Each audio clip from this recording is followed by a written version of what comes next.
Annahum ya'muruna bil ma'ruf wa yanhauna 'anil munkar bil ilmi wal rifqi was sabri bi qasdil islah. Bahwa mereka beramar ma'ruf dan nahi mungkar. Apa itu amar ma'ruf? Amar ma'ruf itu artinya menyuruh kepada kebaikan. Dan nahi mungkar, apa itu? Melarang dari kemungkaran. Tapi bagaimana? Bil ilm, yang pertama dengan ilmu. Yang kedua, war rifqi, dengan lemah lembut. Yang ketiga, was sabri, dengan kesabaran. Tujuannya apa? Biqasdil islah, dengan tujuan untuk memperbaiki. Ya akhi, amar ma'ruf nahi mungkar adalah merupakan perkara agama yang besar. Sebab tanpa amar ma'ruf nahi mungkar, agama ini akan roboh dan hancur. Kalau setiap orang yang berbuat penyimpangan dibiarkan dengan alasan udahlah yang masuk neraka cuma dia kok. Kalau kita diam, akibatnya fatal. Yang rusak apa Pak? Yang pertama, agama itu sendiri akan rusak. Orang akan semakin samar padanya mana yang hak dan mana yang batil. Kemudian kemungkaran tersebut akan semakin merajalela. Karena kemungkaran itu biasanya pasti mulainya sedikit dulu, tapi dibiarkan menjadi apa? Besar. Kalau sudah menjadi besar, untuk memadamkannya lebih sulit, Pak, dibandingkan ketika dia masih apa? Kecil. Selanjutnya juga apa, Pak? Kalau sudah tersebar dan kita diam, yang datang itu adab Allah masalahnya. Makanya ketika kita mengingkari orang yang berbuat kemungkaran, membantah kebatilan, membantah penyimpangan, itu termasuk amar ma'ruf nahi mungkar. Itu tiada lain adalah tujuan kita adalah untuk islah, untuk memperbaiki yang dirusak. Makanya ketika Rasulullah SAW yang mengabarkan bahwa Islam ini akan menjadi asing, kata Rasulullah, innal Islam bada'a ghariban. Islam itu dimulai dalam keadaan apa? Asing.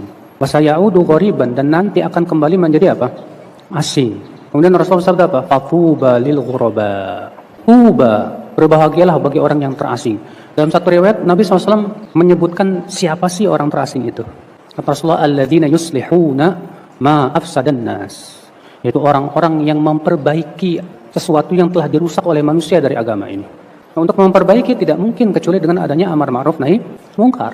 Kalau semua diam, udah diamlah, kamu nggak usah ngomong dengan alasan nanti orang bisa cerai-berai, nanti orang bisa ribut, nanti gini. Akhirnya apa? Kalau seperti itu caranya sebagaimana sudah saya sebutkan, Pak, kebenaranlah yang akan semakin apa? Sirna, mati. Kemungkaran, penyimpangan akan semakin merajalela. Allah berfirman dalam surat Ali Imran ayat 104, "Wa takum minkum ummatun yad'una ilal khair wa ya'muruna bil ma'ruf wa yanhauna 'anil munkar." Hendaklah di antara kalian, kata Allah, ada yang menyeru kepada kebaikan, beramar ma'ruf dan nahi mungkar. Di sini Allah mewajibkan harus ada sebagian umat Islam yang berdakwah, yang beramar ma'ruf dan nahi mungkar, harus. Bahkan Rasulullah SAW mengancam, kalau tidak ada yang beramar ma'ruf nahi mungkar lagi, apa kata Rasulullah?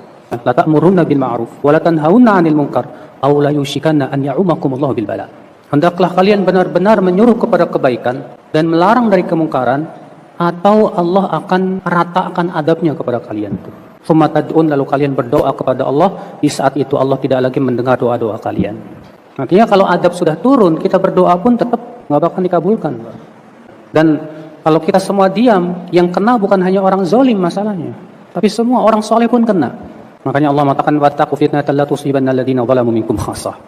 Takutlah kalian kepada adab yang tidak hanya menimpa orang-orang zalim di antara kalian saja, tapi juga orang soleh.